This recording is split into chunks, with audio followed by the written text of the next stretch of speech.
얘기했잖아요. 하리가 얘기했어. 그리고 이제 제일 크게 다른 게 하리하고 이타하고 대화를 해요. 좀 이따 술 마실 때 그 청장들이 얘기하는 걸 잘 들어보세요. 청장들 얘기하는 걸 들어보면 하리가 이야기하는 거를 아는 사람이 들으면 하리가 이야기하는데 그냥 이야기를 듣는 사람들은 들려요. 처음에는 들어. 뭔 얘기하는 거지? 쟤는 저렇구나. 저 원장은 저렇구나. 하리 원장, 하리 원장은 저렇구나. 하리 원장은 저렇구나. 듣다 보면 쟤는 저 얘기 하는구나. 근데 천호장이나 아니면은 이거나 이 소떡법을 아는 사람들은 제가 저 얘기를 하면서 어떤 마음을 이야기하려는 거지? 제가 저 이야기를 하려는 게 어떤 마음을 얘기하려는 거지? 를 생각하면서 들리면 아 저거 저런 마음 때문에 저걸 얘기하는구나. 저 마음 때문에 저걸 얘기하는구나. 저 마음 때문에 저걸 얘기하는구나. 그래서 얘기를 하면 이해가 되는 거야. 공감도 되는 거야. 저 마음이구나. 마음을 얘기하지 않아도 그 마음 안으로 들어가서 느낄 수가 있어. 근데 일반 사람들은 대화를 할 때 대부분은 원장님 저 할 얘기가 있어요. 뭐 누가 선생님, 인턴이 누가 할 얘기가 있어요. 얘기하는 걸 들어보면 자기 생각을 이야기해. 근데 그때는 생각을 얘기하는 거랑 제가 어떤 마음을 이야기하려고 저 얘기를 하는 거지. 이렇게 들어요. 어떤 마음을 이야기하려고 저 이야기를 하는 거지. 이렇게. 항상 누가 얘기할 때 들을 때는 어떤 마음을 어떤 의도를 얘기하려고 저거를 얘기하는 거지. 근데 이타가 얘기할 때는 애초에 그냥 마음을 밖으로 꺼내놓고 얘기해. 이렇게 밖으로 꺼내놓고 얘기하니까 더 빨리 느끼는 거야. 쭉 들어가는 거야. 저 마음이구나. 저거구나. 그러니까 흡수가 더 빠른 거야. 근데 저는 사실 속마음을 잘 못하거든요. 그러면 자꾸 속에 있는 마음은 밖으로 안 나오고 내 생각을 얘기하는데 생각을 듣는 대부분의 사람은 생각을 들어. 대부분의 사람 그 이야기에 집중돼 있어. 이런 것도 마찬가지고 이 사람이 얘기할 때 도대체 어떤 마음을 이야기하려고 저 이야기를 하는 거지? 모든 강연도 마찬가지예요. 모든 유튜브 강의라든지 이런 걸 제가 들을 때는 저게 저 마음을 얘기하려고 저걸 얘기하는구나. 이걸 제일 잘하는 게 부처님이에요. 부처님은 속마음을 얘기할 때 어떤 그 사람 어린애도 알 수 있고 불교를 믿고 기독교를 믿고 어느 종교를 믿는 사람과 상관없이 누가 들어도 이해가 될 만한 사례를 들어. 아주 기본적인 사례를 탁 들으면서 스스로 이거구나 라고 깨닫게 하는 게 부처님이 잘하는 방식이에요. 그건 이제 법륜스님 영상 보면 많이 나와요. 부처님께서 누가 이렇게 질문을 했는데 부처님은 이렇게 말씀하십니다. 부처님께서 이렇게 이야기했습니다. 라는 걸 얘기해서 들어보면 그 마음을 다른 현상에 빗대서 얘기를 하는 거죠. 그러니까 그만큼 풍부하신 거예요. 지식이 엄청 풍부한 거예요. 그러니까 이분 얘기를 들을 때도 한번 연습을 해보세요. 연습을 이분이 도대체 어떤 거를 전달해 주려고 하는 거지? 저 이야기에 어떤 걸 전달하려고 하는 거지? 영화를 볼 때도 마찬가지고 모든 게 마찬가지예요. 근데 연습을 이제 해보는 거예요. 계속.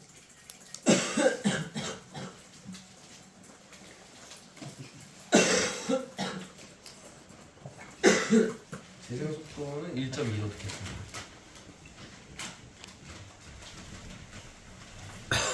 학사 논문의 주제를 만들어냈어. 그게 뭐였냐면 긍정적이고 권위적인 상사 밑에서도 자신의 감정을 잘 표현하고 다가가지 않는 사람은 뭐가 나왔어요. 근데 그분이 말이 쓰는 말이 있어요.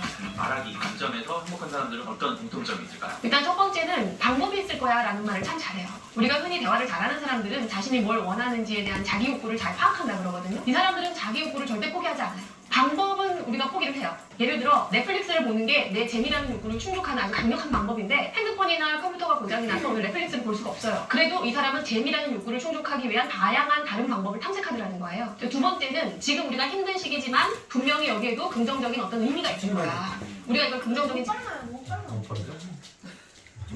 생각할 시간을 생각보다 더 빨리 가요.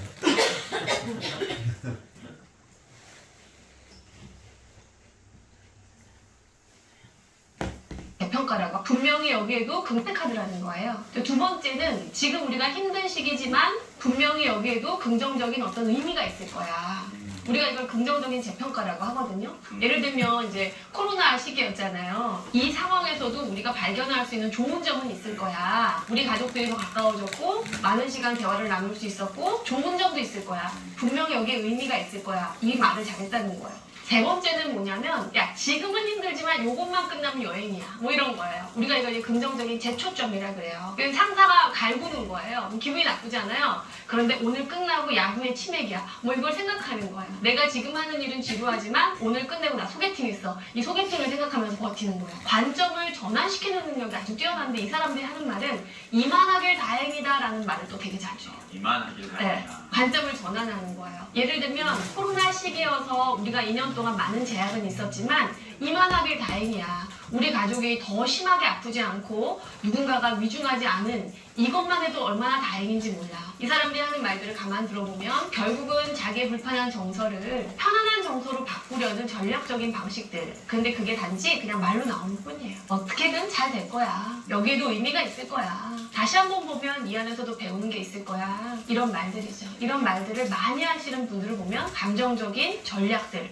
정서를 조절하는 전략이 아주 뛰어났다. 긍정적인 사고, 낙관적인 사고에 훈련이 잘 된 사람이죠, 사실. 타고난 거 아니냐 이렇게 얘기하는데 기질만으로 그게 결정되지는 않아요. 여러분 한번 생각해보면 기질이 굉장히 밝고 명랑하고 긍정적인데 부모가 여기에 어떤 양육 태도가 더해지느냐에 따라서 이건 굉장히 달라질 수 있어요. 엄마 아버지가 부정성이 굉장히 강한 사람인 거예요. 근데 이 아이가 태어나기를 굉장히 낙천적으로 태어났는데 아이가 엄마 무조건 잘 될 거야 뭐 이렇게 얘기하면 넌 그게 문제야. 너 생각이 없는 게 문제야. 생각을 해. 뭐 이런 거. 이렇게 계속 억압되고 억눌리다 보면 자신의 기질이 아무리 긍정적으로 타고났다고 해도 이게 잘 발현되질 않아요.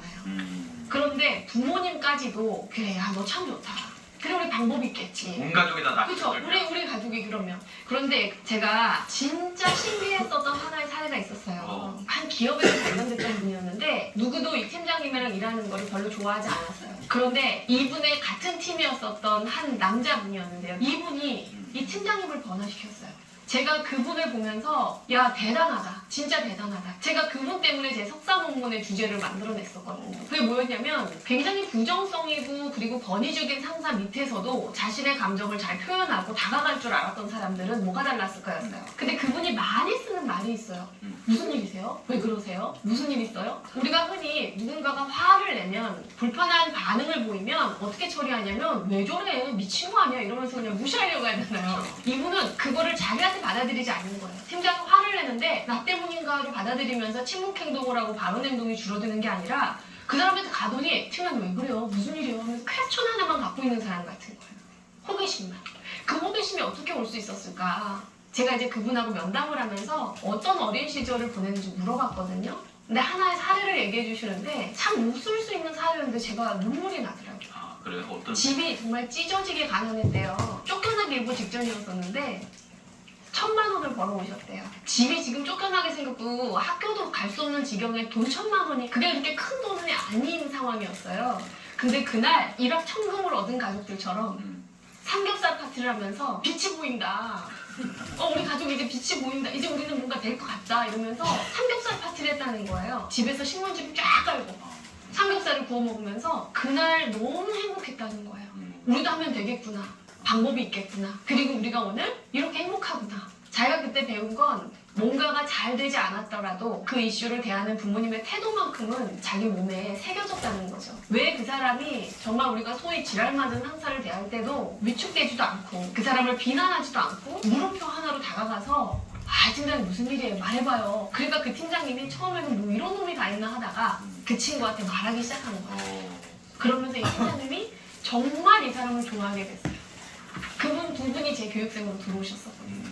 그분은 제가 가끔 지금도 생각합니다. 힘들 때. 부모의 역할이 기질 이상으로 중요한 거거든요. 엄청나게 중요하죠. 저는 정서가 슬픔인 것 같아요. 강의를 끝나고 가면 알 수 없게 항상 슬퍼요. 아동기 시절이 좀 많이 우울했던 것 같아요.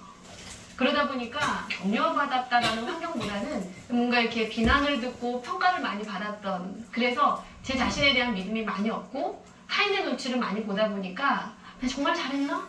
내가 오늘 실수한 건 없었나? 그때 그 사람 눈빛이 별로 좋진 않았는데 그러다 보니까 자꾸 뭔가 위축되는 마음을 많이 느꼈거든요. 저 같은 사람들, 예를 들면 내가 기질적으로는 밝지만 내 양육 환경이 굉장히 좀 부정적이었고 좀 우울했고 암울했다. 그래서 내 기질을 마음껏 발현하기에는 내가 좀 많이 억압된 상황 속에서 자랐다 하시는 분들이 계신다면 결국은 훈련이더라는 거죠. 죽음학에는 두 가지의 명제가 있어요. 첫 번째는 한계성, 두 번째는 이제 유한성이라는 거거든요. 첫 번째는 한계 상황. 우리가 살고 있는 상황이 굉장히 한계적이라는 거예요. 언제 갈지 모른다는 거죠. 두 번째는 굉장히 유한적이라는 거죠. 결국은 끝이 있다는 거예요. 그런데 언제 갈지 모르고 그 끝이 언제일지도 모를 때 죽음학에서는 그 다음에 한 줄기의 문장을 줘요. 오늘이 당신의 삶의 마지막 날이라면 당신 오늘 하루를 어떻게 살고 싶은가? 근데 이건 슈드가 아니라 원트에 대한 질문이잖아요. 어떻게 살고 싶은가? 그렇다면 우리는 아마 지금 제일 먼저 소중한 사람을 떠올릴 거고 그 소중한 사람하고 오늘 하루를 같이 보내고 싶을 거고 신세한탄을 한다기보다는 무엇이 가장 고마웠고 좋았고 그리고 내 마음에 아쉬움으로 남았는지를 나누겠죠. 저는 이게 제 자신한테 굉장히 도움이 됐어요. 우리가 행복하게 살고 싶다는 소망은 누구나 갖고 있어요. 그렇다면 우리가 이 한계 상황 속에서 내가 오늘 하루를 어떻게 살 것인가에 대한 질문은 how to, 어떻게 하면 우리가 오늘 하루를 좀 더 소중하고 의미 있게 살 수 있을지에 대한 생각을 할 수 있는 어떤 의지를 갖고 오더라는 거죠. 과거의 시점에 내가 지금 현재를 행복하게 살 수 없을 만한 납득 가능한 불행한 이유가 있는 사람들이 있잖아요. 내가 이혼을 했는데 내가 지금 어떻게 행복하겠냐. 내가 지금 직업을 잃어버리고 실직해서 지금 당장 다음 달에 지금 굶어 죽기 일보 직전인데 어떻게 행복하겠냐. 굉장히 사랑했던 사람이 나를 싫다고 하는데 내가 어떻게 지금 행복을 느끼겠냐. 그런데 이제 이 트라우마틱한 사건이나 반응들에는 몇 가지 특징이 있더라는 거예요. 첫 번째가 시간이 지나면 지날수록 우리가 이걸 개인화해요. 고통스러운 이유를 자기 내부에서 찾는 거예요. 내가 그때 그 사람한테 더 잘했더라면 그 사람이 나를 떠나지 않지 않았을까. 내가 그때 조금만 더 회의에 적극적이고 의사를 좀 잘 개진했다면 내가 이렇게 무능하다는 평가를 받지 않을 수 있지 않았을까. 그러니까 행복할 수가 없는 거죠. 내가 불행한 이유가 나 때문이라고 생각하면 어떻게 행복하겠어요. 두 번째는 침투적이에요. 이게 가만히 밥을 먹다가도 갑자기 불현듯 생각나요. 그거 왜 그랬지? 길을 가고 있다가도 그 힘들었던 사건이 막 툭툭 튀어나와요. 이러니까 너무 힘든 거예요, 인생이. 뭐 긍정성은 당연히 날아가 버리는 거예요. 그리고 세 번째가 가장 큰 두려움일 수도 있는데 이게 영속성이 있을 거라고 믿게 된다는 거예요. 계속 그럴 거예요. 내 삶은 앞으로도 이럴 것이다. 뭐 내 팔자가 원래 이런가 보다 하면서 이걸 영속적으로 믿으려는 성향이 있더라는 거죠. 이거는 나라서 그런 게 아니라 여러분 트라우마틱한 반응을 경험하고 있는 사람들의 특징이라는 거예요. 이걸 먼저 알고 그 다음에 그러면 내가 어떻게 내 삶을 좀 더 행복하고 편안하게 구현해낼 수 있는 방법을 찾을 수 있을까? 일단 이걸 털어야죠. 누구나 그렇구나. 이게 나만의 문제가 아니라 트라우마틱한 사건이나 반응을 경험하는 사람들은 이런 특징들이 있구나 라는 걸 일단 우리가 알면 그 다음에는 상담사를 찾아가든 믿을 만한 한 사람에게 내 마음의 고통을 좀 털어놔야 돼. 그냥 좋은 거를 주입한다고 해서 그게 쏙쏙 들어오는 게 아니라 트라우마가 아주 강한 상황에서는요 모든 좋은 말이 튕겨나가요. 정말 죽고 싶어서 하루 종일 죽는 방법만 연구하는 사람한테 야 뭐든 잘 될 거야 이 말은 그렇죠. 튕겨나가고요 오히려 더 많은 좌절을 주면서 더 죽고 싶게 만들 수도 있어요. 어떤 좋은 말이 자꾸 튕겨나갈 때는 이런 신호라고 보시면 좋겠어요. 내 마음에 뭔가가 많아서 이게 좀 내보내져야 되는구나. 내가 지금 뭔가를 들어서 연습할 때가 아니라 흘려보내야 될 때구나. 기도도 좋고 상담사를 찾아가도 좋고 가장 친한 친구한테 약속을 해도 좋아요. 야 우리 1시간씩 서로 하소연을 한번 들어주자. 두 번째는 행복한 사람들 옆에 조금은 가벼운 사람 옆에 있는 게 중요해요. 제가 그 예전에 비행공황이 굉장히 심했었어요. 그러니까 비행기를 잘 못하는 거예요. 그런데 이제 그걸 조금씩 치료를 하고 이제 조금 편안한 무렵에 친구하고 싱가포르 여행을 가게 됐어요. 근데 이제 제가 비행기 엔진 소리가 들리고 문이 철컥 닫히니까 공황 증상이 나오기 시작하는 거예요. 심장이 벌렁벌렁 뛰고 식은땀이 흐르고 그 이제 생각이 돌아가는 거죠. 만약에 비행기가 떨어지면 다 죽을지도 몰라? 그럼 이제 우리 아들은 어떻게 되는 거지? 나 여기서 내려야 될 것 같은데? 그니까 막 점점 심장은 더 옥죄어오는 것 같은 거죠. 근데 제가 그때 옆을 봤어요. 제 친구 마보 유정원 대표를 봤죠. 그 친구가 너무 편안하게 노트북을 하고 있는 거예요. 그리고 나서 제가 물어봤어요. 정은아 너는 불안하지 않니? 이렇게 물어봤어요. 그러자 정은이가 저를 이렇게 보더니 제 공황을 알아차린 거예요. 그리고 나서 제 손을 가만히 잡아주는 거예요. 그러면서 재현아 나를 한번 봐봐. 그리고 지금 내 온도를 한번 느껴봐. 그리고 지금 너랑 나랑 같이 있는 여기에만 네 의식을 갖고 와봐. 그런데 정말 순간 너무 편안하게 나를 보고 웃고 있는 그 정은이라는 친구를 보면서 제 마음이 편안해지는 거예요. 바로 이 부분인데 감정은 전이되고 옮겨가고 영향을 주고 영향을 받아요. 그러니까 내가 힘들 때 정말 안정적인 사람과 옆에 있게 된다면 우리의 감정도 충분히 편안해질 수 있더라. 우선은 털어내고 두 번째는 그런 사람들 곁에 나를 갖다 두는 거 이거 굉장히 중요한 훈련입니다. 반대의 사람, 올해는 막 불평, 비난 이런 사람들은 어떤 공통점을 갖고 있어요? 업무 현장에서 제가 많이 보거든요. 기업에서 저희가 이제 대화 훈련하거나 갈등 중재를 하다 보면 본인의 행복의 빈도수를 많이 느끼지 못하는 사람들은 그 목표를 설정할 때 자체가 굉장히 경계적인 목표를 많이 세우세요. 고가 B는 피하자 뭐 이런 거예요. 내가 오늘 맞지는 말자. 내가 오늘 차이지는 말자. 욕먹지는 말자. 이런 거예요. 더 잘해보자. 고가 A를 한번 받아보자. 우리가 좀 더 즐거운 관계를 맺어보자. 이런 뭔가 향상적인 목표를 세우는 게 아니라 이것만큼은 막자. 위험으로부터 보호하자. 이 경계 목표를 많이 세우더라는 거죠. 제일 가슴이 아픈 건 뭐냐면 우리가 어떤 일을 잘 마무리하면 사실은 그 순간만큼은 성취감과 보람과 재미와 의미와 행복을 느껴내는 것이 맞잖아요. 그렇죠. 그런데 이분들한테는 약간의 안심감이 있을 뿐 다시 불안해지는 거예요. 왜냐면 경계 목표라는 건 위험으로부터 막았을 뿐이지 뭔가를 성취해서 얻는 기쁨은 없잖아요. 이게 조금 달랐고요. 두 번째는 가장 큰 특징이 대화상에서 뭐가 있냐면 해석의 왜곡성이 엄청났다는 거예요. 해석의 왜곡성. 네, 예를 들어 제가 구피디님 오늘 이렇게 우리 오랜만에 만났는데 제가 커피 한 잔 쏠게요 이렇게 얘기하면 어유 우리 재현 소장님 오랜만에 만나니까 커피도 사주고 기분 좋네요. 이게 이제 오고 가는 맛이잖아요. 왜요? 왜 저한테 커피를 사요? 이거 사주고 뭐 하시려고? 뭐 이런 식으로 해석을 하는 거예요. 말을 건네는 사람의 의도대로 파악하려고 하지 못하고 자신의 해석 체계대로 결정 내서 그냥 그걸로 끝내버리는 거예요. 왜곡성이 높으면 공감력은 떨어져요. 그러니까 관계가 더 힘들어지고 그런 사람 옆에는 피곤함을 많이 느끼죠. 저 사람이랑은 내가 못하겠구나. 무슨 말만 하면 화를 내. 쟤는 남의 말을 아주 꼬아듣는데 선수야. 이런 말을 내가 많이 듣고 있다면 나의 신념 체계가 약간의 왜곡성을 갖고 있진 않은가? 한번 살펴볼 필요가 있어요. 왜 도대체 자기 해석 체계를 가지고 듣는 건가요? 하나의 사례가 있는데 오전에 회의를 마치고 이제 점심시간 다 돼가지고 사무실에 들어갔는데 사람들이 다 없더래요. 어디 갔지? 다 밥을 먹으러 간 거예요. 이만큼 기분 안 좋다 해서 한번 표현해보세요. 어느 정도 안 좋으세요? 요만큼이면 우리가 한번 정상 게이지라고 볼게요. 누구나 요만큼은 기분이 좋지 않을 수 있다. 왜? 왜 나만 놓고 간 거야? 라는 생각이 들 테니까. 그런데 이만큼 터져나갈 듯이 괴로운 사람들이 있는 거예요. 그럼 그 차이가 어디에서 왔을까? 현재의 사건에서만 불편함을 느끼는 게 아니라 이와 비슷했었던 과거의 사건에서 그 불편함을 갖고 오는 거예요. 그러면 이거 왜 그럴까를 볼 때 과거에 충족되지 않았던 감정들이 해결이 안 된 거예요.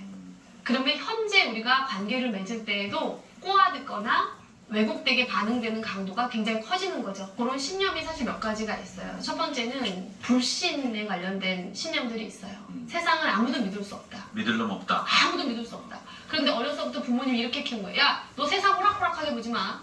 아무나 믿지 마. 이 세상 공짜가 없어. 막 이렇게 키운 거예요. 그러면 자기도 모르게 어느 날 어른이 되었을 때 누군가가 베푸는 호의에 꼬아들을 수밖에 없어요. 그게 감사함이라는 당연한 어떤 느낌으로 오는 게 아니라 거북스럽고 혼란스러운 감정으로 오거든요. 또 두 번째는 실패를 용납하지 않았을 수도 있어요. 제대로 할 거 아니면 하지 마. 결과가 좋지 않으면 과정은 다 필요 없어. 그러면은 이 친구한테는 실패의 신념이 스물스물 생겨요.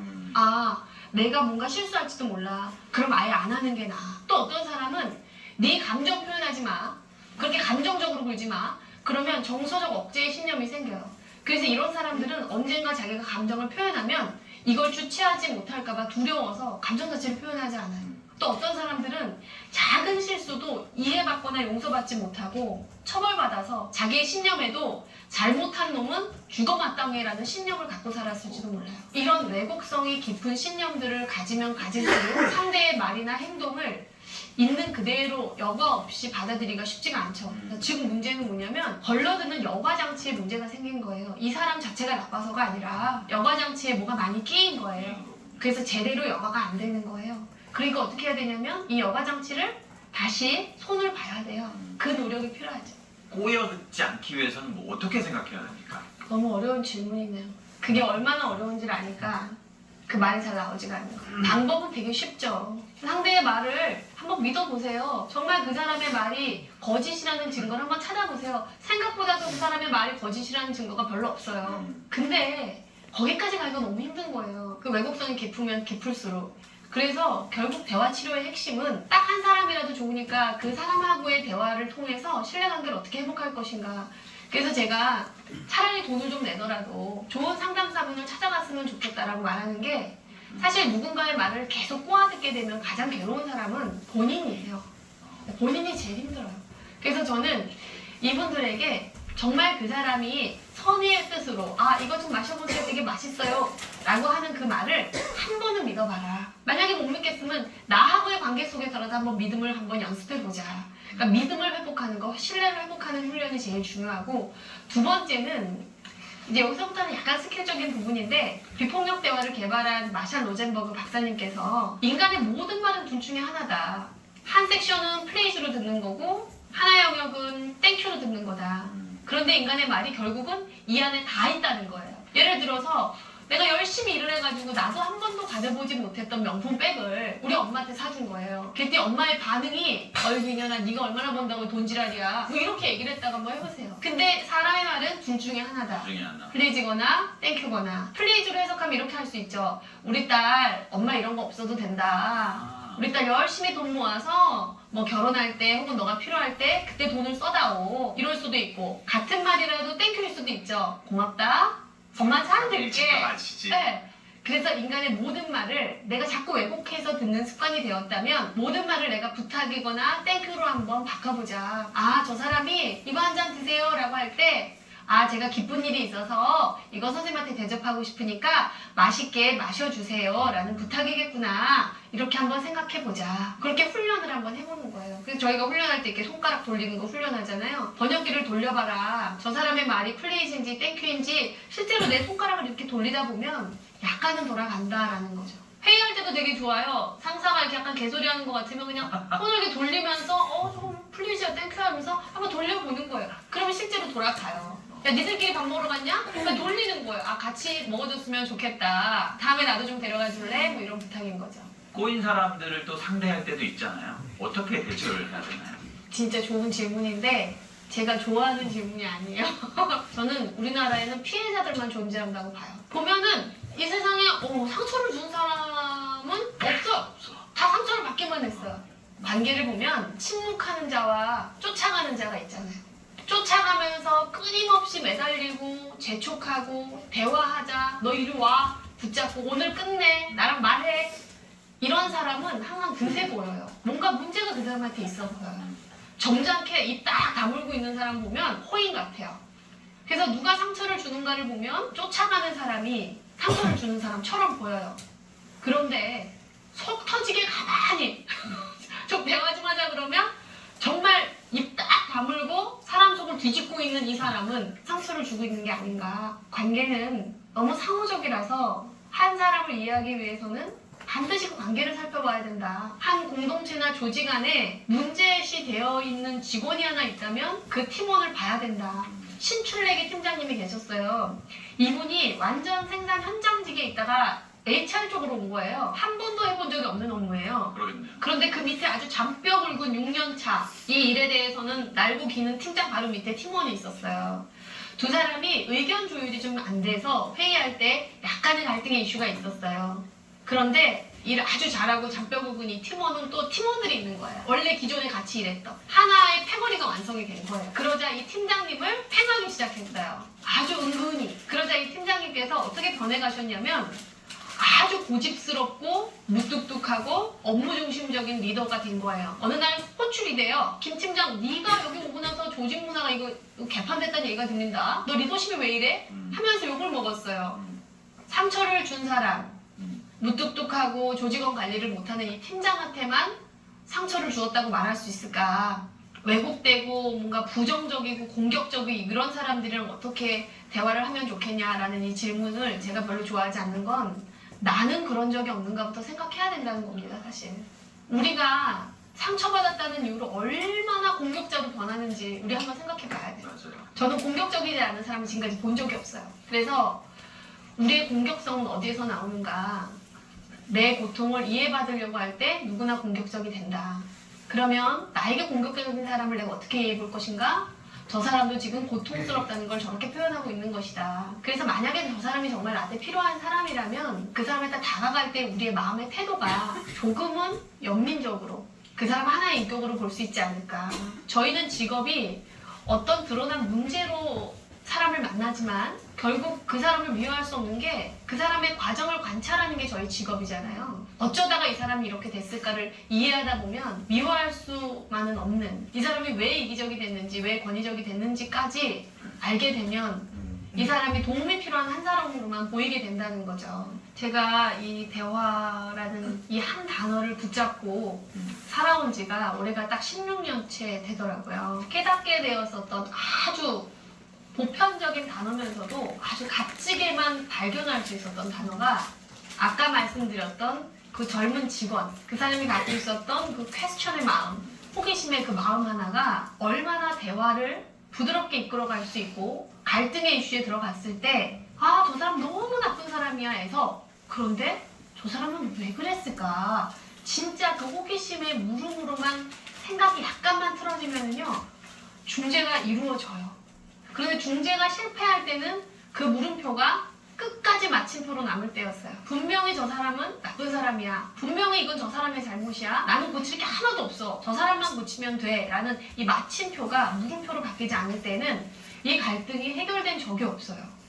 그래서 정말 대화를 내가 열려있는 마음으로 잘 이끌어가고 싶다라고 한다면 어떤 일이 있더라도 왜 그럴까? 너 왜 그랬어? 이게 아니라 너 왜 늦었어? 뭐 이런 거 말고 진짜 왜 그랬을까? 그 마음 하나만 가지고 정말 소중한 건 자녀와 배우자, 부모님, 친구, 동료 이런 식으로 가장 가까운 대상에서부터 소중할수록 물음표는 남을 수 있거든요. 그 연습을 한번 해보시면 참 좋겠다. 아 근데 뭐 봤는데 내장? 살게 뭐가 있어? 여기 아니더라도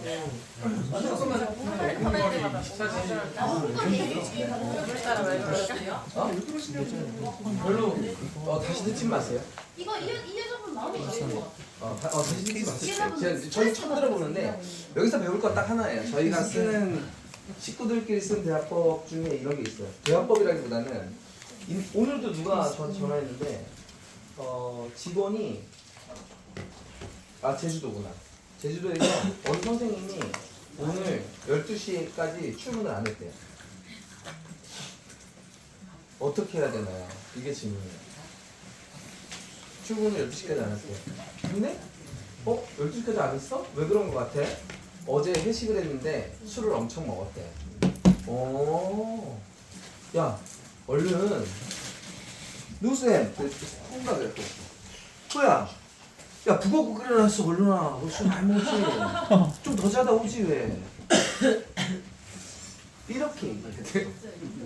그 사람한테 너 지금 시간 몇 시인 줄 알아? 야 다 같이 회식해갖고 다 같이 술 먹었는데 네가 늦으면 돼? 이러면 끝나는 거야. 이러면 끝나는 거야. 그리고 누가 일단은 들어줘야 돼. 지금 여기서 한 게 그거예요. 일단은 12시에 왔어, 1시에 왔어, 뭐 어땠어? 야, 뭔 일 있었어? 진짜 궁금해서. 진짜 뭔 일 있었어? 이거야, 진짜 궁금해서. 너 뭔 일 있었어?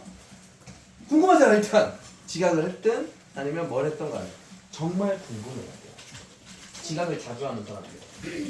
야, 너 오늘도 뭔 일 있었어? 그러면 오늘도 뭐 배를 못 들었어요.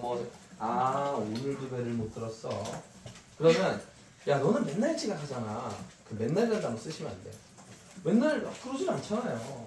한 달에 뭐 10일 정도 하는 것 뿐이지. 맨날 다만 우리는 안 그렇게 하려면 뭘 해야 되지를 생각해야 돼요. 아까 여기서 이렇게 행복한 사람들, 발전적인 사람들은 이건 시크릿 책에서도 똑같이 나와요. 어떤 사람이 돈이 하나도 없어. 맨날 카드 값을 메꿔야 되고 뭐 해야 되고 돈이 항상 궁해. 나 가면은 또 카드값 메꿔야 되는데 저거 하지. 돈 없는데 그걸 어떻게 해요? 뭐 하지? 우리 선생님들 되게 많잖아요. 교육 때째 5만 원 버는 돈이 없는데 어떻게 해요? 다음 달에 뭐 할 거야?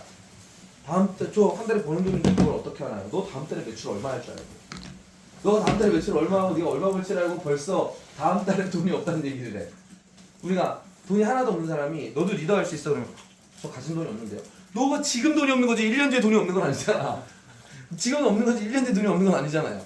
그러니까 사람들은 시크릿에서도 항상 문제를 보고 아 나는 뭐가 없는데 지금 상황에 뭐를 보고 미래를 문제 삼는다는 거예요.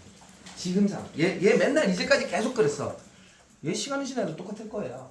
이건 과거에 그랬다는 거지. 우리가 일주일 뒤에 한 달 뒤에 할 때는 얘는 한 달 뒤에 바뀔 수도 있는 노릇이잖아. 2달 뒤에 바뀔 수도 있는 거잖아. 근데 사람들은 얘는 계속 이랬던 애야. 이런 거 이제 이러니까 얘를 계속 안 좋게 보는 거야. 근데 이거 여기서 이제 얘기한 것 중에 제일 중요한 건 그거 같아. 그러니까 좀 더 깊게 들어갔으면 좀 좋았을 텐데 깊게 들어가면 아까 전에 우리가 이쪽을 보지 말고 예를 들어 아까 전에 우리 저기 오빠가 얘기할 오빠가 뭔 얘기했지 마지막에 식구들 중에 우리가 힘들지만 참고 해보자 아니면 뭐 이쪽 얘기를 했었어. 왼쪽 얘기. 욕하면서 번 돈. 욕을 하면서 번 돈. 욕하면서 번 돈. 욕하면서 왜 빠야 좋은 마음으로 행복하게 해갖고 돈 벌자. 이것도 맞는데 그거는 애초에 명제가 돈이라는 사실이에요. 그래서 돈 그러면 애초에 힘든 거예요. 그래서 돈이라는 관점을 다른 걸 완전히 바꾸는 거예요. 관점 자체를 이쪽으로 바꾸는 거예요. 야 그냥 재밌는 이용하자니까 우리는 재밌는 이용만 하면 되는 거야. 놀이터로만 만들면 되는 거야. 힘들지만 좋은 마음으로 나와가 아니라 힘든데 어떻게 좋은 마음으로 나오지? 이게 아니라 야 사부님이 그랬잖아. 야 너 미용을 돈 벌려고 일하니 보람 있고 재미있는 미용하는 다른 거야. 다른 거. 이건 완전히 다른 거예요. 이거는 돈 벌려고 일하는 사람이고 보람되고 즐거운 미용을 하는 거고 우리는 이쪽을 봐야 된다는 거예요. 우리가 이제 계속적으로 그래서 식구들끼리 어떤 대화를 딱 했을 때 연습이 안 되는 리더들은 답을 하지 말고 이럴 때 어떻게 답해야 되지? 하고 바로 전화를 해야 돼요. 청장들이나 아니면 이럴 때 어떻게 하지? 그리고 자기의 디스크나 MBTI가 맞는 천호장 다음에 백호장도 이제 만들 건데 백호장 천호장들한테 질문을 바로 해야 돼요. 내가 말하는데 연습이 안 된 분들은 자꾸 내 습관으로 그게 계속돼요. 근데 그 질문할 게 생각보다 그렇게 많지 않아요. 계속 질문하는 거예요. 전부 다. 그냥 계속 질문하는 거예요. 이럴 때 어떻게 하는 게 좋아요? 저럴 때 어떻게 하는 게 좋아요? 질문을 하다 보면 본인이 깨달을 때가 있어. 깨달으면 더 이상 그 질문 안 해도 돼. 그거는 그때는 이렇게 말하는 거구나. 그러면 그거에 대해서만큼은 이제 본인이 깨달은 거야. 그러니까 이게 머리로 아는 거랑 이제 이도가 저렇게 많이 묻죠. 이도가 전화 오면은 SM이나 누구한테 이래. 이럴 때 어떻게 말해야 돼요? 어떻게 말해야 되는 거를 가르치면 안 된다는 거예요. 어떻게 말하는 게 아니라 어떤 마음을 줘야 돼요. 그러면 그 방법은 여러 가지로 늘어나는 거예요. 지금 이제 이분은 지식이 많아. 딱 들어보니까 지식이 많고 방법을 딱딱딱 얘기하는데 이 방법으로는 해결이 되는 문제가 아니에요. 그러니까 우리가 깨닫는다는 거는 마음이 알아차린 거예요. 마음이 알고 그 루트를 이제 다 아는 거야. 여러분의 성격 성향에 따라서 알아서 풀어나갈 수가 있는 거예요. 근데 이도가 지금 딱 하면 그때 야 이렇게 말해봐. 네 알겠습니다. 그리고 이렇게 말했어. 말했는데 다른 반응이 나왔어. 뭐지? 다시 전화해. 근데 이런 반응이 나는데요? 생각해서 무슨 말인데요? 그럼 이때는 어떻게 얘기해야 돼요? 이거야. 그러니까 이거는 자꾸 방법을 가르치는 거야. 이거 해봐, 이렇게 해봐. 그러니까 방법을 가르치면 안 된다는 거야. 방법은 이렇게 해봐잖아요. 이렇게 해봐. 이렇게 해봐. 이렇게 하면 돼. 이렇게 하면 돼를 가르치면 안 돼. 이렇게 그거를 가르쳤더니 제가 그걸 10년 실수한 거예요. 10년 동안 실수한 게 첫 방문 고객을 재방하게 만들고 재방한 고객을 소개하게 만들고 그래서 멘트 이렇게 쓰면 되는구나. 그리고 재방하게 하면서 인사 이렇게 하면 되는구나. 이렇게 그걸 10년간 교육을 했다니까요. 그거 알아낼 때마다가 막 와 대박 이거 하면 진짜 이 멘트 쓰면 대박이야. 이거 하면 대박이야. 이거를 해서 알려줬는데 100개를 알려주면 10개를 못 써요. 5개도 못 써. 그래서 아니 방법을 알려주면 나 같으면 바로 할 건데 왜 안 하시 도대체? 계속 저는 이제 10년 동안은 알아내면서의 기쁨이 있어. 와 이거 그래서 막 18라 하지 막 해가지고 와 드디어 완성했다 뭐 상담법부터 해보는데 이거는 마음이 준비되지 않으면 어떤 거를 가르쳐줘도 들어오지가 않아. 그래서 마음의 그 예를 들어 전판이 왜 해야 되는 거야? 전판법을 얘기하는 게 아니라 전판을 왜 해야 되는지 알려줘야 돼. 와 전판의 의미를 알려줘야 돼. 야 딴 데는 이거 진짜 많이 팔았대더라. 얘 진짜 많이 팔았어. 얘는 매출을 얘 봐봐. 얘 2천, 3천, 4천 하잖아. 이건 뭐냐면 야 너 어떻게 했어? 그럼 전 이렇게 하고 손님한테 이렇게 하고요. 인사 이렇게 하고요. 첫방문가 고객님한테 이거 설명하고요. 이거 얘기하는데요. 이거는 방법을 알려준 거죠. 그리고 대부분의 사람들이 앞에 나와갖고 어떻게 했는지 얘기해 보세요. 그러면 전부 다 대부분 방법을 얘기해. 저는 이렇게 했고요. 아침에 해서 화이트 이걸 외쳤고요. 저는 1등 미용사가 될 거다 이걸 외쳤고요. 그 다음에 저는 매일매일 일기를 썼고요. 그 다음에 문자를 보냈고요. 그 다음에 뭐를 했고요. SNS 광고를 했고요. 방법이죠 전부 다. 참 놀라워. 방법을 얘기한다 해도 방법을 딱 얘기하는 순간 누구는 요건 나가 맞다. 요거 한번 써봐야지. 이런 사람이 있고 아주 극도로 100개 중에 한 2개 정도밖에 안 됐고 나머지 사람들은 광고를 하래. 돈이 없는데 어떻게 해. 저거 아침에 저거 하래. 난 아침에 잠에서 못 깨면 저걸 어떻게 해. 뭐 이거 그러니까 그 방법 하나하나에 이건 나랑 안 맞고 이것도 나랑 안 맞고 이것도 나랑 안 맞고 이렇게 돼. 그러니까 사람들이 교육을 받고 나서 대부분 방법적인 교육이죠. 방법적인 교육을 받고 나서 왜 안 되는 거야? 교육도 다 해주고 내가 너네한테 얘기도 해주고 그게 이제 여기 있는 분들 중에 자기가 디자이너 때 되게 잘하는 선생님들 잘하고 나서 원장이 딱 되면 속 뒤집어지는 얘기를 해줘도 안 해. 방법을 다 얘기해줘도 안 해. 그러니까 어떻게 하라는 거야? 이거야. 왜 안 되냐면 마음이 준비되지 않았기 때문이에요.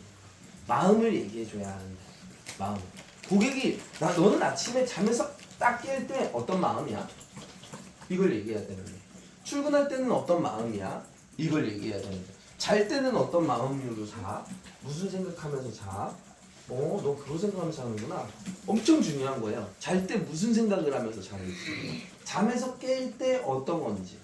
그러니까 리더들이 아침에 나와서 미친 척하고 그냥 얘들 안녕! 이걸 하는데 저걸 왜 해야 되는 거야? 이랬어. 리더가 몰라. 모르면 저거 한다고 애들이 바뀔까? 한두 번 했는데 안 바뀌던데? 그러면 아닌데? 왜냐면 원리를 모르는 거야. 마음은 뭐예요?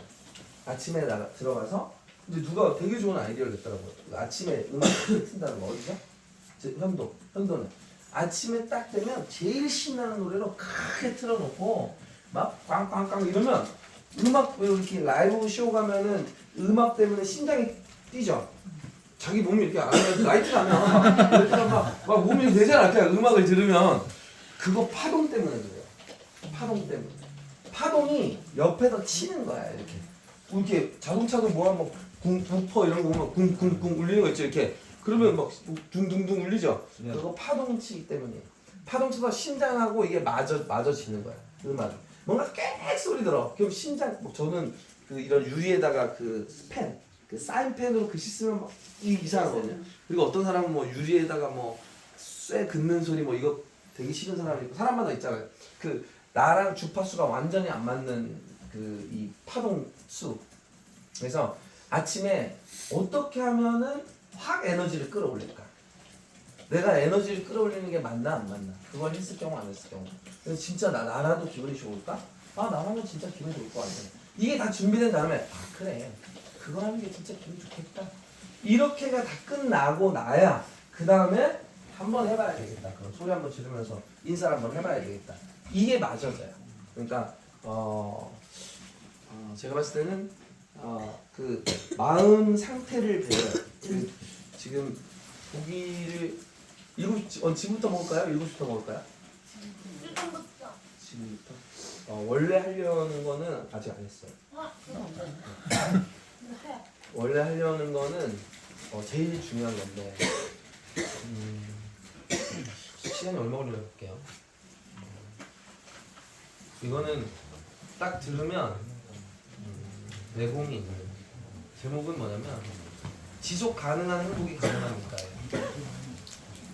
지속 가능한 행복을 얻는 방법 24분. 근데 이거 좀 빨리 가도 돼. 좀 빨리 가도 돼. 그러면 바베큐 1시간 전에 말하라 했대요. 지금 얘기해. 지금 얘기해야 돼 지금. 지금 그럼 얘기를 저기 전화로 할 수 있니? 제가 다녀올게요. 어, 1시간 전에 말하래? 원래 바비큐 미리 불 때우려면 미리. 저는 이거를 사실은 느끼고 있어요.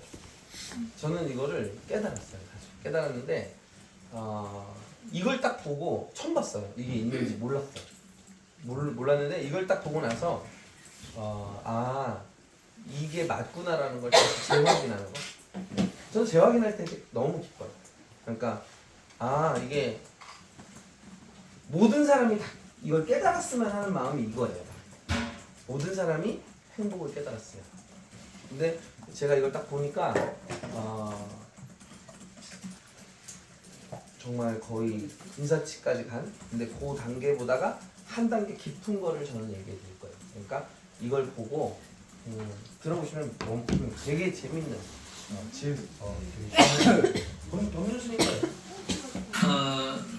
사람은 누구나 다 행복할 권리가 있다. 인정하십니까?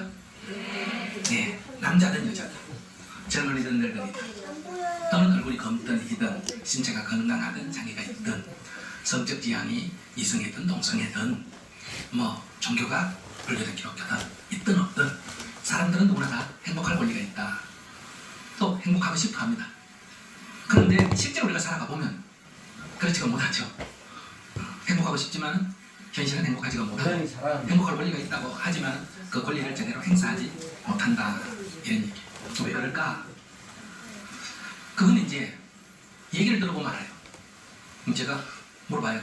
뭐가 문제요? 이러면 애가 말을 안 들어요. 그래서 괴롭다는 거예요. 남편 매일 술 먹어요. 남편 때문에 괴롭다는 거예요. 직장에 상사가 화를 내요. 직장 상사 때문에 괴롭다는 거예요. 이렇게 내 괴롭이 남 탓이라는 거예요. 그러면 행복하려면 어떻게 하면 되느냐? 그 상사가 화를 안 내고 아이가 말을 잘 듣고 남편이 술을 안 먹고 이렇게 따져보면 결국은 내 원하는 대로 되면 행복하다 이 얘기죠. 맞습니까? 그럼 첫째, 이 세상이 내 원하는 대로 다 될까요? 안 될까요? 그럼 원하는 대로 돼야 행복하다면 원하는 대로 안 되면 괴로울 수밖에 없지 않습니까? 그럼 세상은 내 원하는 대로 다 안 되잖아요. 그러면 될 때는 행복하고 안 될 때는 괴롭고, 그러니까 괴로웠다가 즐거웠다가 괴로웠다가 즐거웠다가 반복될 수밖에 없다. 이게 우리 인생의 현실이에요. 이렇게 반복될 수밖에 없는 것, 이걸 윤회라고 해요. 여러분들은 윤회하면 어떤 생각이 들어요? 죽어가지고 욕심 많으면 돼지가 되고 미련하면 소가 되고 독하면 독사가 되고 이런 걸 윤회라고 생각하잖아요. 이런 생각은 인도의 전통사상, 힌두교의 윤회관이다 이런 얘기. 그럼 부처님이 말씀하신 윤회라는 것은, 즉 윤회라는 용어는 똑같이 쓰고 있습니다. 그래서 우리가 이 자꾸 헷갈리는 거예요. 우리를 보고 윤회 중생이라 할 때는 우리는 고와 낙이 계속 되풀이 된다. 이 다람쥐 쳇바퀴 돌듯이 여기서 못 벗어나고 즐거웠다 괴로웠다 괴로웠다 즐거웠다 여기서 못 벗어난다. 이게 윤회 전생하는 존재들이에요. 우리가 내가 원하는 것이 이루어지면 행복하고 내가 원하는 것이 이루어지지 않으면 괴롭다 하는 이런 행복감을 갖고 있기 때문에 필연적으로 우리는 윤회할 수밖에 없는 거예요. 그럼 내가 지금 추구하는 행복은 지속 가능한 행복입니까? 지속 불가능한 행복입니까? 지속 불가능해요. 그 행복은 반드시 괴로움으로 바뀌는 행복이에요. 그러니까 윤회한다는 말은 무조건 다 괴롭다는 게 아니라 고락이 되풀이 되는데 그 행복은 지속 가능하지 못하다. 내가 아무리 지금 행복하다 해도 곧 그것이 원인이 돼서 다시 괴로움이 된다. 지금 내가 아무리 괴롭다고 해도 얼마 지나면 다시 그것이 행복이 되기도 한다. 그래서 인도에서는 이것을 윤회한다 그러고, 중국에서는 이런 인생을 뭐라 그래요? 인생지사 세옹지마다 이렇게 말하죠.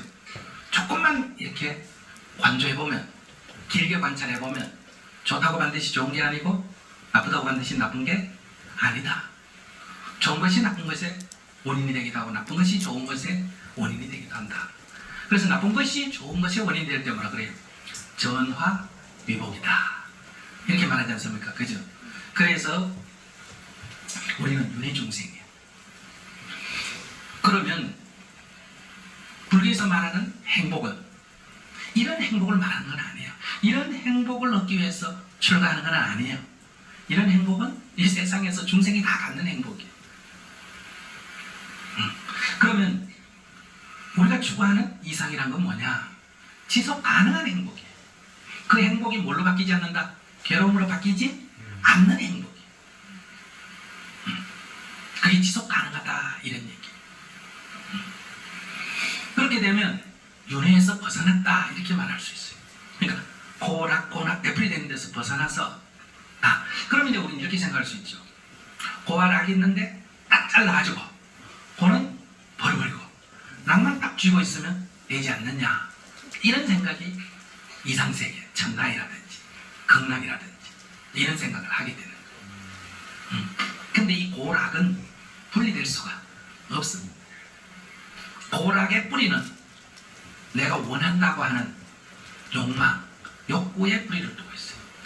그 욕구에 따라서 원하는 대로 되면 즐거움, 원하는 대로 안 되면 괴로움. 그래서 지속 가능한 행복, 열반. 열반의 해석을 기분이 좋다. 이게 지속 가능한 게 열반이 아니에요. 열반은 괴로움이 없는 입니다. 열반이 무슨 뜻이라고요? 괴로움이 없는 뜻이에요. 괴로움이 소멸됐다 해서 멸 또는 정멸 이렇게 말하는 거예요. 그러면 이런 경지로 가려면 어떻게 해야 되느냐? 고락의 뿌리가 욕구기 때문에 욕구로부터 내가 자유로워져 버리면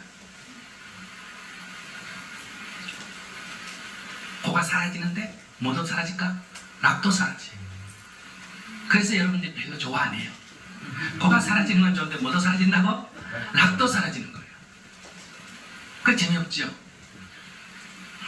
그러니까 고락의 윤회로부터 벗어난다. 이걸 해탈이라고 해요. 고가 사라진다. 이걸 열반이라고 하는데 이것이 우리 인생이 추구하는 이상적 행복관이에요. 그럼 거기에 도달하려면 욕망으로부터, 욕구로부터 자유로워야 돼. 근데 우리는 욕구로부터 자유롭지가 못해요. 우리는 욕구를 따라가거나 이걸 쾌락주의라고 그래요. 쾌락은 막 맨날 좋아야 되는데 이런 뜻이 아니라 욕구를 따르는 거예요. 욕구 충족을 위해서 욕구를 따라가는 것을 쾌락주의라고 그래요. 그런데 이 욕구라는 것은 충족하면 또 욕구가 늘고 충족하면 또 늘고 그러니까 끝이 없어요.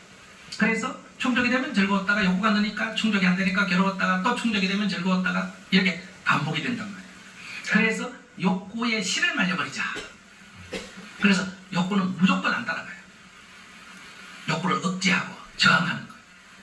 이걸 뭐라 그러냐? 고행주의라고 그래요. 고행주의. 그래서 부처님 당시에 전통사상은 쾌락주의고 브라마니즘은 쾌락주의고 여기에 반론을 제기한 사람들 이게 이제 사문유라 그러는데 이 사람들이 주로 고행주의가 많았어요. 그러니까 부처님은 자란 환경은 브라마니즘 쾌락주의 있었고 본인이 이것이 지속 가능하지 않다는 것을 발견하고 오히려 그 고행주의자들의 얘기를 듣고 굉장히 동조가 된 거예요. 그래서 주류 사회에서 성장해서 주류의 길을 안 가고 비주류 쪽으로 청가한 거예요. 쉽게 얘기하면.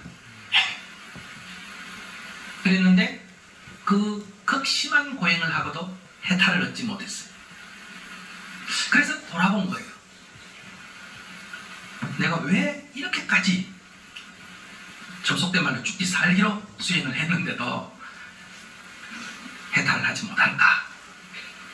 그래서 자신의 삶을 되돌아봤더니 출가 전에는 욕구를 따라가는 쾌락주의 길을 걸었고 출가 후에는 욕구를 억압하고 억제하는 고행의 길을 걸었다. 쾌락만 욕구의 노예가 아니라 고행도 욕구의 노예예요. 왜냐하면 욕구에 대한 작용, 반작용이기 때문에. 둘 다 어쨌든 욕구에 대한 대응이잖아요. 그러니까 욕구에 대해서 대응을 하지 않는다. 이게 이제 욕구에로부터 자유로워지는 거예요. 그러면 욕구로부터 자유롭기 위해서는 우리는 늘 따라가거나 억제하거나 둘밖에 없잖아요. 거기에 새로운 제3의 길을 발견하신 거예요. 그게 알아차림이라는 거예요. 욕구가 일어날 때 욕구가 일어나구나 하는 걸 알아차리는 거예요. 그럼 욕구를 따라가면 반드시 과보가 생겨요. 욕구를 억제하면 스트레스가 쌓여요. 이해가 되세요? 화가 난다고 화를 팍 내버리면 과보가 생겨요. 사람이 나를 떠나버리든지 이렇게 되죠. 근데 그걸 참고 있으면 내가 스트레스를 받는 거예요. 그러니까 이래도 문제고 저래도 문제잖아요. 그래서 여러분들은 성질대로 했다가 남의 미움을 받게 되니까 이번에 참아야 안 참아요? 참는데 참는 걸 몇 번까지 참아요? 3번까지밖에 못 참잖아요. 주로 어떻게 말합니까? 보자 하니까 터지는 거예요.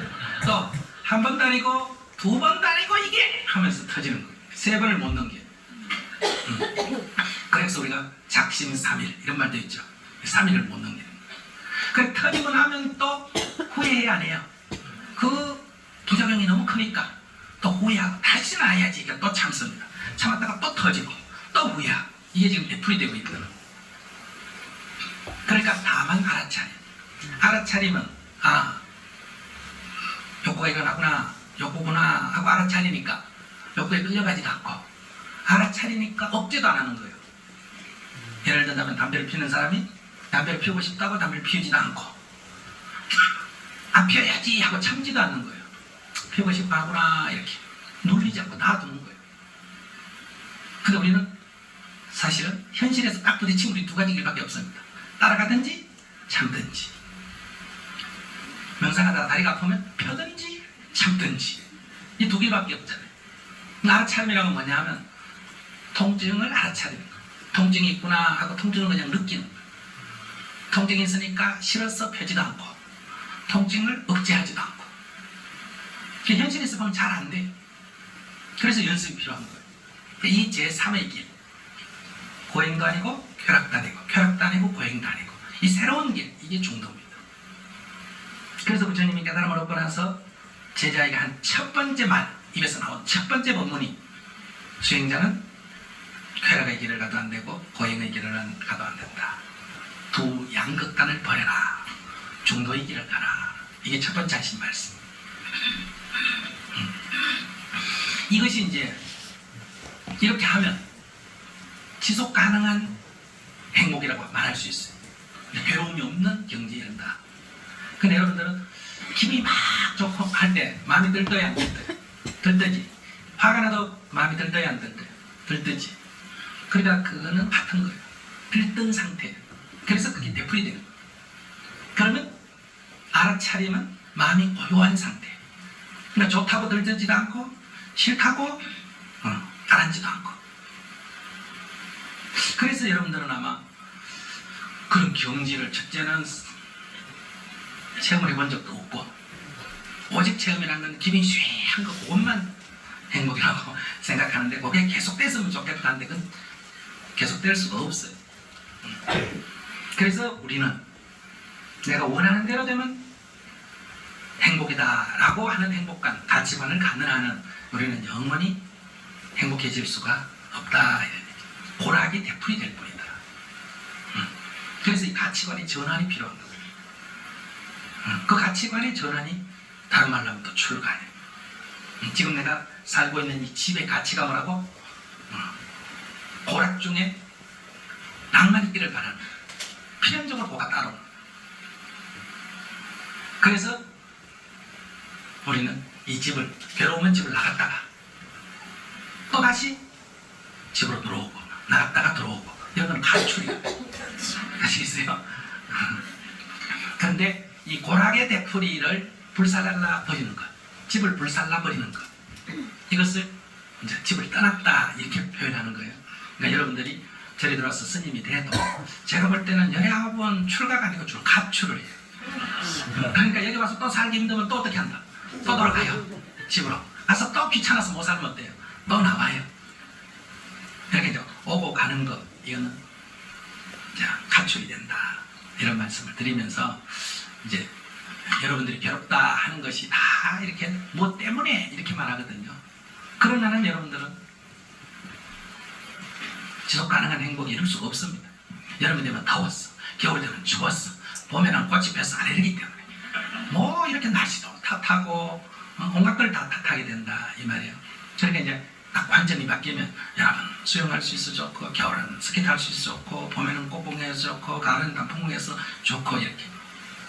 그래서 날씨를 갖고 하는 게 아니라 그 주어진 조건에 긍정적으로 대응을 하는 거예요. 내 욕구를 중심으로 해서 안 하고.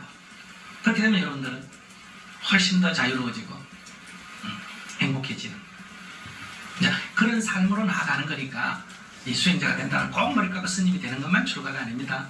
그러니까 이렇게 자기의 기존 가치관으로 벗어나서 자유의 길로 가면 출가라고 할 수가 있어요. 그런데 이제 이 세상에 살면 자꾸 옆에 사람하고 비교해서 자꾸 따라가기 때문에 어려워요. 그래서 초심자일수록 어떻게 해야 된다? 이 세계로부터 좀 격리가 필요해요.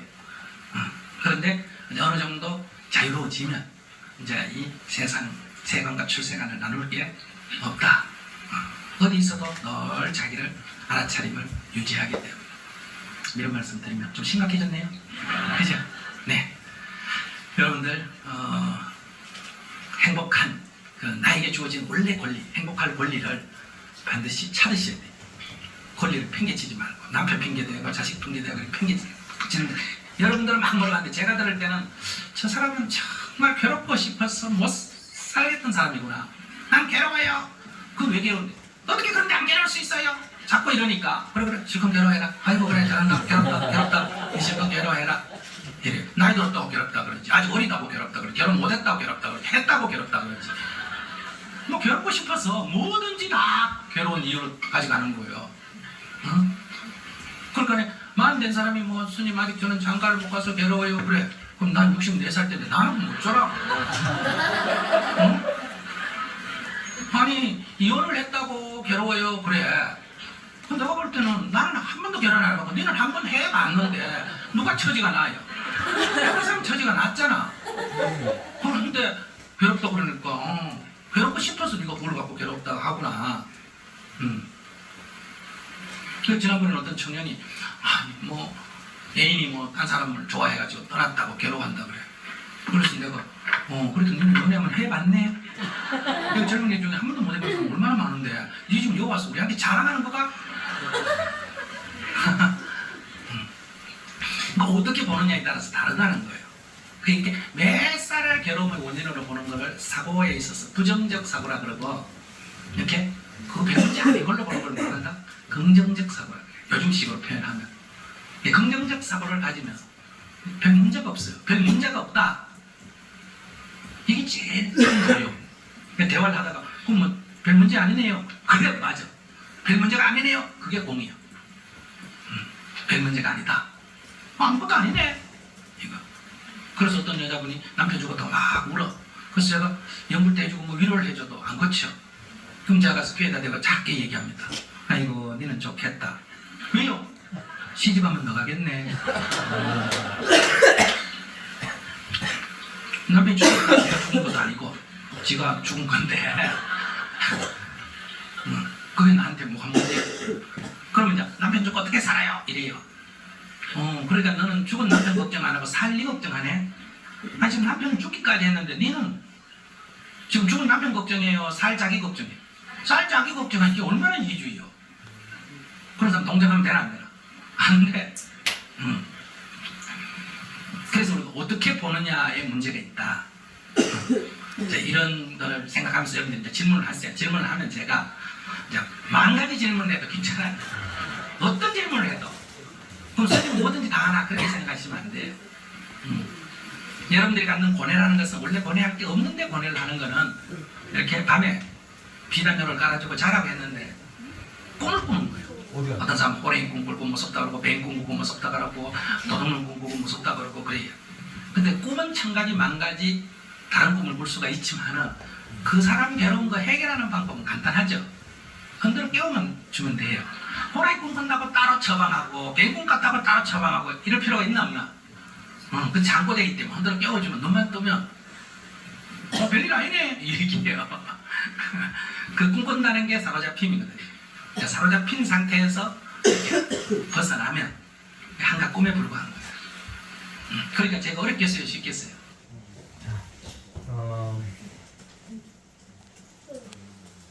제가 이거에 대해서 설명한 적은 있나요, 없나요? 없어요? 여러분들은 안 들으신 거예요. 제가 이런 말을 한 적이, 전 너무나 딱 그날 이후로 이거 대박인데? 그래서 큰형한테 설명을 해줬어요. 형, 나 알 것 같아. 해가지고 여러분한테 해줬어요. 이타저단 그 리더회의 때 해줬을 거예요. 한 4개월 전인가? 5개월 전에. 이분이 얘기하시는 게 뭐예요? 고락이잖아요, 고락. 우리 제가 희노애라고 얘기한 적이 있을 거예요. 있어요. 삶이 기쁘고 희노, 화가 기쁘고 화나고, 슬프고 즐겁고. 이거를 네 글자로 말하면 희노애락이고 짧게 말하면 고락이라고 이야기하는 거예요. 괴롭고 즐겁고, 괴롭고 즐겁고, 이렇게 두 개가 연속되는데, 제가 깨달은 거는 이제 여기서 얘기한 건 알아차림이라는 게 되게 중요하다고 생각하는데, 사실 알아차림은 편안해져요. 그걸 하면 편안해져. 내가 기쁘구나. 내가 지금 슬프구나. 어때요? 이건 기뻐지는 상태, 그러니까 편안해지는 상태인 거고, 한 단계 위가 있어. 한 단계 위는 뭐냐면 알아차리고 깨닫는 상태가 있어. 그러니까 알아차리는 거에 끝나는 게 아니라 내가 화났구나, 내가 열받았구나, 뭐 했구나, 뭐 하고 있구나, 내가 알아차리고 있는 거야. 내 상태를, 내 감정 상태를 알아차리는 게 아니라 알아차려서 내가 깨닫는 거야. 알아차리고 깨달으면 점점점 넓어져요. 점점점 깨달으면 어떤 느낌이 있어요? 여기 계신 분들도 하이퍼포머하고 2.3점 뭐하고 뭔가 탁 깨달음이 왔을 때 어때요? 마음 평온해. 편안하기만 해? 아니면은 뭔가 이렇게 즐겁다는 게 아니라 즐겁다가 아니라 뭔가 확 커지는 이런 게 있죠? 확 커지는 바로 거기에 이게 끝없이 커질 수 있어요. 그냥 알아차리긴 했어. 내가 이랬네, 내가 저랬네, 내가 좀 화가 났네, 열 받았네, 짜증 났네, 내가 뭘 잘못했지, 내가 기분이 좋네, 뭐 때문에. 그러니까 알아차릴 수는 있네. 알아차린 다음에 그 다음에 깨달음까지 들어가야 돼. 여기서 말하는, 저는 이걸 딱 보자마자 바로 느꼈던 게 이거야. 출가한다 그러죠. 날출 집가자야. 날출 집에서 나간다야. 여기서 말하는 집이 어디일까? 사실 생각의 습관이에요. 생각의 습관에서 벗어나야 한다는 거예요. 생각의 습관에서 벗어나기만 하면 온 세상이 계속 재밌고 즐겁고 행복해. 설레는 일밖에 없어요. 또 오늘 살면서, 내일 살면서 희노애락이 있을 때 희노애락 안에 무슨 또 내가 깨달음이 있을까? 그러면 당연히 설레죠. 설레잖아. 내일 또 무슨 일이 있냐? 내일 또 뭐 깨달음이, 내일 또 뭐 깨달음이 있는 거야. 매일매일 뭔 깨달음이 있는 거야. 근데 그 깨달음 안에는 그냥 하루 살고 이러면 설레지는 않아요. 그냥 알아차리는 것 뿐이야. 근데 그 깨달음 안에 부처님이나 예수님은 내 곁을 따뜻하게, 주변을 이롭게 까지 깨달으신 거예요. 나만 그 상태에 돼가지고 싹 없어지는 게 아니라, 내 혼자 살다가 죽는 게 아니고 중생들을 깨우고 싶은 거야. 너 그 희노애락에 살지 말고, 네 생각에 잡혀 살지 말고. 대부분의 사람들이 왜 괴로워요? 자기 생각 때문에 괴로운 거예요. 제가 저렇게 하는데 관점을 못 바꿔서 생각하는 게 괴로운 거야. 제가 저렇게 했어. 나는 관점을 이렇게 봐. 한쪽으로만 봐. 내 마음에 안 들어. 그게 관점이 이쪽 이동이 안 된 거야. 그런데 내 생각이 완전히 없어지면 이해가 된다는 거야. 이해가 되고 공감이 되고 그 사람하고 마음도 연결할 수 있다는 거야. 대신 내 생각이 없어진다는 건 뭐예요? 사심이 없어진다는 거야. 이기심이 없어진다는 거예요. 사심과 이기심이 없어지면 이타심이라는 게 생기는 게 아니고 그냥 모든 게 하나로 통합된다는 거예요. 그래서 사람들을 빨리 알려주고 싶은 거였어. 부처님이나 예수님도 이 사람한테 해주고 우리가 하려는 게 바로 그거예요. 미용을 하는데 아직 미용이 모든 사람들이 돈 벌려고 일하고 있고 뭐 유명해지려고 일하고 뭐 하고 있는데 그냥 내가 진짜 주변을 위해서 내 곁을 따뜻하게 내 주변을 따뜻하게 하고 싶은 게 뭐 해야 돼요? 내 주변을 따뜻하게 하려면 내가 열이 올라야지. 내가 열이 올라야 주변의 빛을 밝히고 따뜻하게 해줄 거 아니야. 그렇잖아요. 그러려면 나부터 내 생각부터 바꿔야 된다는 거. 내 생각부터 깨어나야 된다는 거. 근데 처음부터 내 생각을 깨어나기가 힘드니까 여기 이제 깨어난 분들이 쭉 있잖아. 깨어난 분들이 있고 또 아직 계속 뭐 청장 됐지만 그래도 나도 또 하나 또 내 생각에 묶일 때가 있단 말이야. 내 생각에 묶이지 말고 그거를 내 생각에 딱 묶고 이럴 때는 어떻게 하지? 있죠 당연히. 지금 뭐 여기 고맘이든 엘쌤이든 뭐 풍장이든 형님이든 뭔가 그러니까 내 생각에 이게 뭐 어떤가요? 또 묻잖아. 물으면 제가 이렇게 들어보면 너는 지금 이걸 보고 하고 있구나. 그래서 여러분한테 아까 전에 앞에 있는 분들한테 왜 미용하나요? 그리고 리더를 왜 하고 있나요? 얘기를 하면 대부분의 이야기가 다 안으로 돌더라고요. 안으로. 식구들과 행복을. 식구들과 행복하고 싶어요. 식구들을 행복을 하는 얘기죠. 식구들. 이러면 힘이 약해져요. 나는 여러분들하고 이런 행복한 미용을 하고 싶어요. 여러분들이 이걸 깨어나셨으면 좋겠어요. 이러면 힘이 약해진다. 이게 아니라 밖으로 뭐라 그러잖아요. 제가 개인도 마찬가지잖아요. 개인도 내가 2천 해야지, 내가 3천 해야지, 내가 5천 해야지가 아니고 내가 이들을 위해서 2천, 3천, 5천을 해야 되겠다. 이러면은 힘이 더 나는 거는 경험해 봤죠? 맞죠? 왠지 내가 뿌듯한 이 친구를 위해서 일하니까 사심이 없으면 없을수록 더 자신 있고 고객한테 자신 있게 설명할 수 있고 식구들한테 더 자신 있게 설명을 할 수가 있어요. 사심이 없으면 없을수록 있으면 있을수록 뭔가 캥겨 얘기하기가 말하기가 옆 선생님한테 얘기하기도 경험해본 적 있죠? 네. 근데 진짜 식구들을 위해서 내가 한번 한다고 막 심장이 뛰고 그래 한번 해봤는데 진짜 뭐 좋은 일을 하는 것 같고 보람 있는 일을 하는 것 같고 조직도 똑같다라는 거예요. 조직은 하나의 몸이라는 거야. 그러니까 사람은 2명, 3명, 4명, 10명을 가지고 있는데 10명을 가지고 있는데 마음이 하나라 하나의 동체로 돼 있다라는 거야. 하나의 동체이기 때문에 이 조직의 결심은 반드시 다른 조직의 미용사나 미용인이나 아니면 다른 미용실이어야 된다는 거예요. 식구들한테 얘기할 때는 우리가 저 매장 짝기는 뭐예요? 짝기는 우리 지역에 있는 울산에 있는 그 우리 해피니언 조직 중에 우리가 제일 똑똑 뭉쳐서 우리 다 견학 오는 미용실을 만들어 보자. 선생님 우리 미용실에 견학 오는 미용실 한번 만들어 봐요. 전국에서 견학 오는 미용실을 만들어 보자. 그러면 어떻게 되겠어요 이제? 개인의 일이 아니죠. 우리가 행복하기가 아니죠. 우리가 행복하기 위해서 견학 오는 미용실을 만드는 게 아니라 저 미용실을 위해서 우리가 우리가 울산에 가보니까 너무 멋있고 진짜 저 견학 가는데 너무 좋다고 했죠. 얘들아 일로 와봐. 우리도 우리 미용실을 견학 오는 미용실을 만드는 거예요. 이러면 어떻게 돼요? 그럼 이제 조직 목표가 하나로 됐죠. 조직 목표가 하나로 됐잖아 이제. 그래요 원장님. 우리도 견학 오는 미용실 만들어요. 제일 재밌고 제일 신나게 완전히 놀이터로.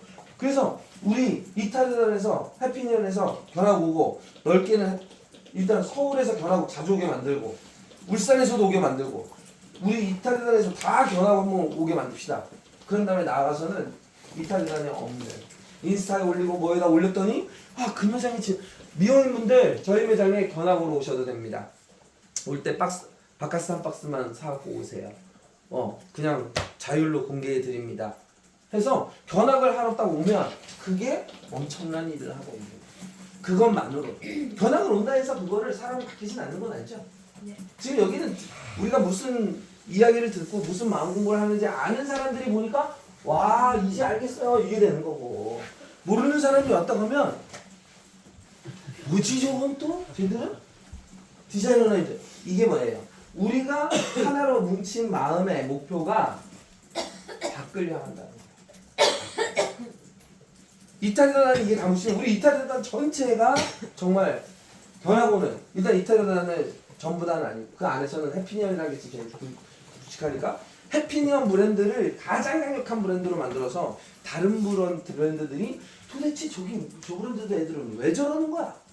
근데 여기서 하고 있는 형태와 다른 미용실에서 일하고 있는 인턴이나 디자이너나 원장님들의 사고방식이 완전히 다른 거다 이거야.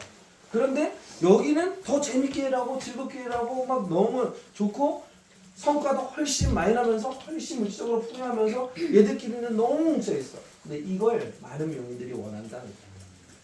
이게 되면 한국의 문화가 바뀌고 한국 사람들, 한국은 우리가 이거 흔들면 다 같이 뭉치면 그만큼 빛이 더 날 거잖아. 더 열기가 뜨거워지잖아. 열기가 뜨거워지면 주변을 따뜻하게 할 거고. 그러면 지금은 개인은 나부터 나와 마음이 가진 우리 식구와 마음이 같은 주변 이런 우리가 함께하는 이탈리아의 미용실들 이 모이면 그 우리가 지역마다 광주, 목포 뭐 다 해가지고 각 지역에 진짜 다 탑이야. 전부 다. 지금 벌써 뭐 제천이나 울산이나 돼 있지만 이게 다 탑이면 이들이 뭉쳤다는 얘기는 한국은 끝났다는 얘기. 이게 뭐 1,500개가 되기 이전에 한 개수로 따지면 한 100개 정도만 만들어 100명의 리더만 만들어도 100명은 뭐 지금 여기 있는 사람이랑 지금 우리 이탈리아에 합치기만 해도 100명이에요. 이게 올해 내년 가면 그냥 100명의 리더 정도는 만들어질 거예요. 지금 여기에서만 외부에서 오지 않아 또. 외부에서 오려면 또 가르쳐야 되니까 여러분들이 이제 가서 가르쳐줘야 돼. 제가 못하죠? 네. 천호장이나 백호장 분들이 가서 아 너는 운명을 심연을 해라. 너는 뭐를 심연을 해라. 너는 고객이 무엇인가를 심연을 해라. 너는 뭐를 심연하라. 할 수 있어요. 끊어서 할 수 있죠. 끊어서는. 그래서 여러분들이 식구들한테 소통을 얘기할 때는 제일 우리가 있는 게 뭐예요? 지금 천호장들. 그리고 야 그냥 어디 있다가 제가 엘쌤을 만나면서 인생이 바뀌었어요. 가 아니고 솔장을 만나서 인생이 바뀌었어요. 고맘을 만나서 인생이 바뀌었어요. 혁쌤을 만났어요. 인생이 바뀌었어요가 아니에요. 아까 뭐 얘기하던 거 있잖아요. 제가 어린 시절에 뭐 미용을 이렇게 시작했는데 이렇게 시작하고 여기 가더니 이거 아니었고 아니었는데 정말 꿈에 그리던 지인을 만났습니다. 이거. 그 사람은 나에게 무엇을 알려주셨고 무엇을 깨닫게 해주고 무엇을 깨닫게 해줬다 이거야. 그 사람이 나에게 이걸 가지고 그래서 내가 그걸 깨닫고 이렇게 변하고 이렇게 행동했더니 나는 그때 내가 상상도 못한 이런 결과를 냈다 이거야. 그 사람의 이름이 솔장이더라 이거야. 제가 솔장을 만났는데요가 아니고 그 내가 깨닫는 내가 그 정말 기인을 만나서 살면서 이런 거 사람들이 어떻게 해서 뭐 깨달았어 그 사람 누굴까 그 사람이 고맘이었구나. 고맘 진짜 대단한데 고맘이 아니었으면 내 인생이 안 됐을 텐데. 그리고 사문이라는 사람인데 갑자기 내가 뭘 모르는데 심연이라는 걸 듣고 있는데 난 처음에 이게 뭔지도 모르고 뭐도 모르다가 어느 날 갑자기 난 상상도 못한 미용이 무엇입니까? 라는 미용사를 10년이나 했는데 5년이나 했는데 미용의 고객은 왜 옵니까? 거의 번개를 맞는 듯 했다고. 난 그 얘기를 딱 들었을 때 내 5년, 10년, 20년이 충격적으로 깨졌다고. 그게 바로 고객이 미용실에 왜 오는가를 제가 딱 느꼈을 때. 근데 그거를 고객은 미용실에 오는 이유가 머리하고 아주 단순한 기분 좋은 거라고. 그 말에 충격적으로 제 미용 인생이 송두리째 바뀌면서 고객을 바라보는 관점이 싹 다 바뀌었다. 저는 그 얘기를 해주는 첫 번째 사부님이 제 인생에 이 근간을 흔들었다. 정말 난 힘들 때마다가 사부님한테 묻는다. 이러면은 함께하는 식구들이 뭔 생각을 하겠어요? 저를 이것도 아니고 그냥 원장님이 진짜 여기 대단한 분이었구나. 고맘이, 솔장이, 뭐 여기 햇님이, 뭐 여기 뭐 지금 대구니까 대구에 누가 언제 내가 깨달으냐를 크게 설명. 그거를 내가 이렇게 어둠에 살았는데 어둠에 쭉 살다가 첫 번째 깨달음이 왔을 때 그 첫 번째 깨달음의 빛이 어디서 시작됐느냐. 그리고 내가 그 깨달음의 마음이 무엇을 깨달았느냐. 첫 번째 빛이 열리고 배우다 보니 두 번째 빛이 또 열리고 세 번째 빛을 깨달은 자가 누구고. 그래서 울산을 가서 또 봤더니 거기에 이러이러 하고 있는데 그때 저한테 어떤 분이 말씀해 주신 게 있는데 나한테 이렇게 말을 탁 해줘. 그때 내가 이거를 탁 깨닫게 됐는데 그 사람의 이름이 바로 지저스였다. 이런 거예요. 그러면 저기 깨달음이 들면서 지저스 또 그런 걸 또 깨닫게 됐구나. 그런 거예요. 아 저는요 그냥 청장님들한테 감사합니다. 너네도 청장한테 전화해봐. 뭘 전화하지? 이거예요. 뭘 전화하지? 식구들에게 이야기할 때 여러분들이 여러분 조직 목표를 얘기할 때 바로 내가 어느 타이밍에 어떻게 살다가 언제 깨달으며 두 번째 이러는 걸 하다가 언제 깨달으며 깨달으면은 반드시 외부로부터 온다 했죠. 여러분이 어떤 결과를 낸다는 얘기는 어떤 행동을 했을 건데 그 행동의 마지막에는 처음에 시작점에는 반드시 어떤 영감을 통해서 어떤 결과가 나거든요. 절대적이에요. 이건. 외부의 에너지 없이는 절대로 여러분이 어떤 결과를 얻지 못해요. 그러면 바로 그 클라이막스에 그 영감을 마지막에 넣어야 된다는 거예요. 마지막. 그냥 사부님들 감사합니다. 처음에 우리 손톱들에 감사합니다. 우리 엘쌤 감사해요. 학생 감사해요. 이게 아니라. 그래서 우리는 행복한 미용실 합시다. 이거는 다시 또 안으로 들어가고 있잖아요. 제가 안으로 들어가지 말라 그랬잖아. 안으로 들어가는 게 집단 이기주의라 했잖아요. 집단 이기주의. 우리 진짜 행복한 미용실 해보자. 저 여러분 전부 다 여기 계신 우리 식구들 전부 다 행복하게 만들어드리겠습니다. 목숨 걸고 행복하게 만들어드리겠습니다. 이게 아니라는 거야 이게. 이게 아니야. 그러면 또 이제 개별로 또 깨지는 거라는 거야. 그래서 아까 전에 제가 여기 원장님 얘기를 리더들 얘기를 쭉 들으면서 아 아직까지 이게 그래서 확신이 없는 거구나. 어떤 조직 결심이 뭐야? 그러면 네? 우리 식구들을 행복하기 위해서 또 이렇게 되는 거야. 우리 식구들. 그래서 가만히 그 매장의 결심, 우리 조직 결심이죠. 조직 결심. 왜냐면 조직 결심 안에는 더 큰 조직이 바깥에 있죠. 바로 더 큰 조직이 바깥에 있잖아. 맞아요? 네. 우리 매장 말고 바로 바깥에 더 큰 조직 있죠. 일단은 여기 저기 전 세계 미용인을 위해서가 아니라 바로 바깥에 여기. 야, 내가 여기 하지면 야, 우리 저기 견학은 가봤으니까 우리 견학 오는 미용실을 진짜 만들어서 또 이제 최고의 미용실 만들어 보자. 그리고 고맘을 깜짝 놀라게 해주는 거야. 고맘 우리 4개 매장 중에서 우리가 최고로 견학 오고 행복하고 똘똘 뭉친 매장을 한번 만들어 보자. 나 그래서 우리 깜짝 놀래주는 거야. 우리가 변한 모습을. 이거예요. 당장 옆에서 그래 우리 몰래 이벤트 하는 거랑 다를 바가 뭐가 있어요. 우리 생일 케이크를 몰래 하잖아. 더 재밌잖아. 시시하고 계획 짜고 뭐야고 아무도 못 보게 타이밍 맞춰야 들어오신다 불켜 막 이벤트 이렇게 하잖아요. 그래 그러면 재밌어지는 거예요. 저 사람을 위해서 하니까.